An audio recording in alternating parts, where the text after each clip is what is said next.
जय हिंद विद्यार्थियों, सरला की हिंदी पाठशाला में आप सभी का स्वागत है। आइए आज हम एक नया बिंदु पढ़ने वाले हैं। आज के हमारे बिंदु का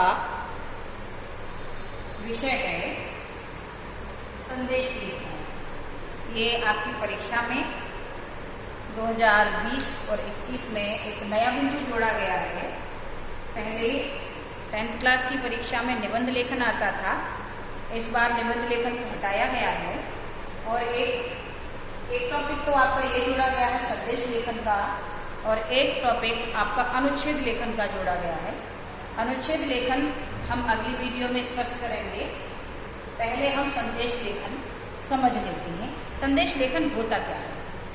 किसी भी व्यक्ति या किसी समूह द्वारा किसी दूसरे व्यक्ति या दूसरे समूह को जब कोई लिखित संदेश दिया जाता है तो उसे संदेश लेखन कहा जाता है, जिसे आपके व्याकरण में समाहित किया गया है।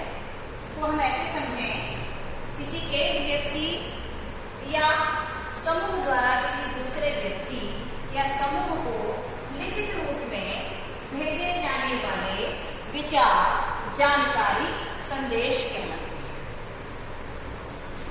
अब ये संदेश होते कितने प्रकार के हैं? कई टाइप के संदेश होते हैं आपके, हम समझ सकते हैं।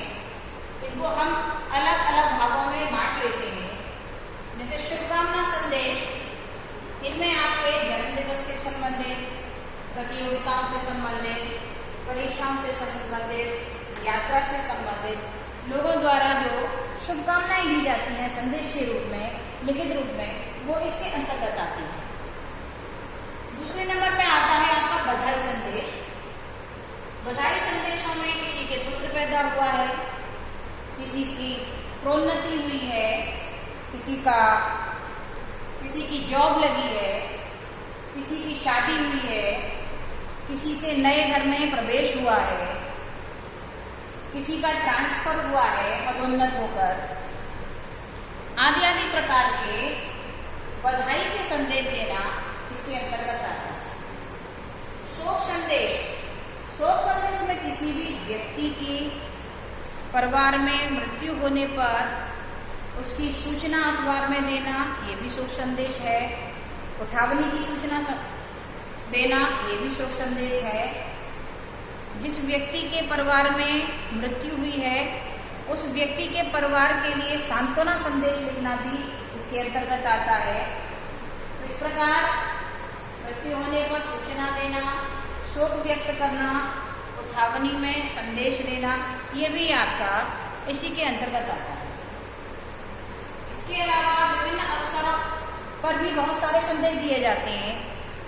ये संदेश सार्वजनिक भी हो सकते हैं, ये संदेश व्यक्तिगत भी हो सकते हैं।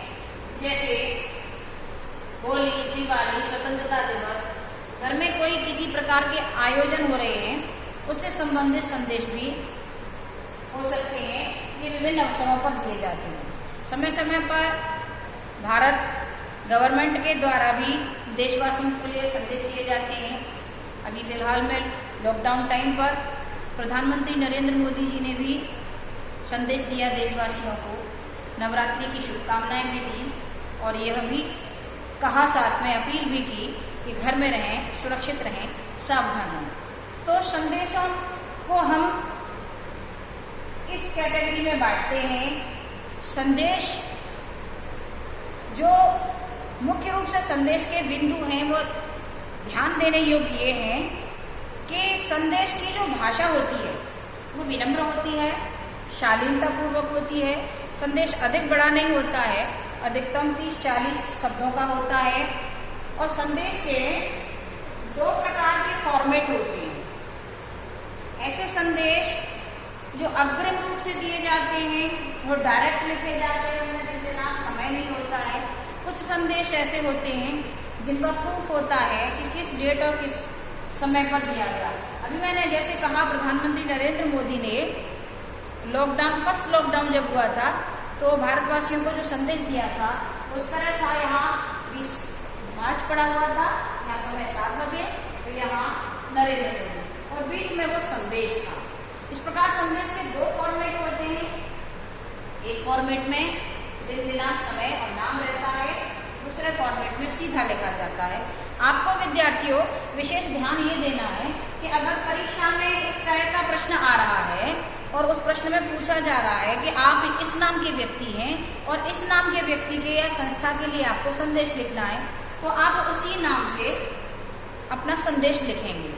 और यदि आपको केवल विषय दिया जा रहा है कि अपने मामा के लिए या अपने ताऊ के लिए शुभकामना संदेश लिखिए, उस कंडीशन में हमको क डालना होता है, क्योंकि 10th की परीक्षा में, बोर्ड की परीक्षा में नाम लिखना वर्जित होता है।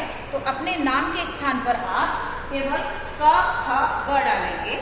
मैंने इस टॉपिक की पूरी डिटेल उदाहरण सहित अपने ब्लॉगर पर डाली हुई है। आप उस ब्लॉगर में जाके सरला BH SBM करके ब्लॉगर है मेरा, आप उस पर जाके देख सकते हैं। धन्यवाद।